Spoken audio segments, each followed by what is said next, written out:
Hi everyone, it's Simon from Higher Plane Games with a review of Stormboy, a game that's come out this week on PlayStation 4, Xbox One, Steam, Android and PC.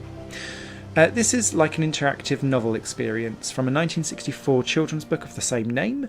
It's set in South Australia and you play as Stormboy and Mr. Percival the Pelican, and you enjoy their bonds of friendship and overcoming hard times, and it kind of goes around spreading over a period of time across this beach.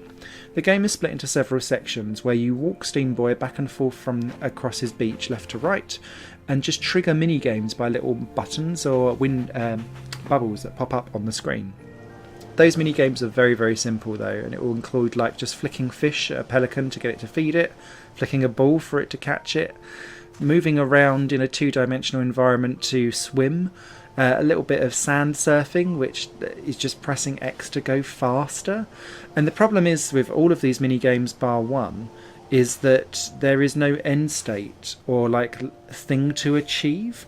So you play the game for 30 to 60 seconds, get bored of it and then back out, and that's what actually counts as the game progression as you go through.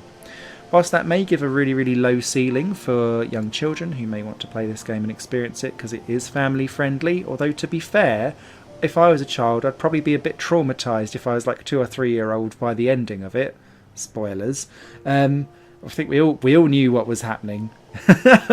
Any book that involves animals in the 60s, you generally end up with that animal being like the emotional tug and pull as it gets buried at the end. So yeah, it's a bit of an awkward like sell, because yes, the entry level is so low, but the controls are wonky. Whilst the music and graphics are perfectly serviceable and fine and do evoke that kind of vintage quaint storytelling facade that this gives, it's not engaging enough to actually keep a child really engaged with the product if you actually wanted them to be engaged for an emotional hook or a storyline or something cute, because they'll just go for something that screams neon graphics and bouncy beats, and they'll go there instead, unfortunately. In terms of the actual game itself, it ran perfectly fine. There's no particular slowdown or crashes or glitches or anything like that whatsoever. But it's just so minimalistic in the way how it presents everything. And the story itself, it's shouted, the whole thing is the game of the book. But if the book, I've not read it, but this could be done on easily. All of the plot that gets shown is done on one side of A4 easily. And so it doesn't really give me particular interest to then go and buy the book to want to read that either, unfortunately.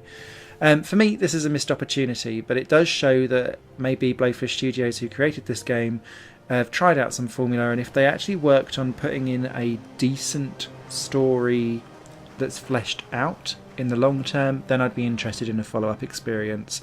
But I have to say, I do not recommend this, even at the cheap price. It's done in 20 minutes and you won't want to go back. Sorry. Hope that was informative, and thanks for watching. Take care. Bye.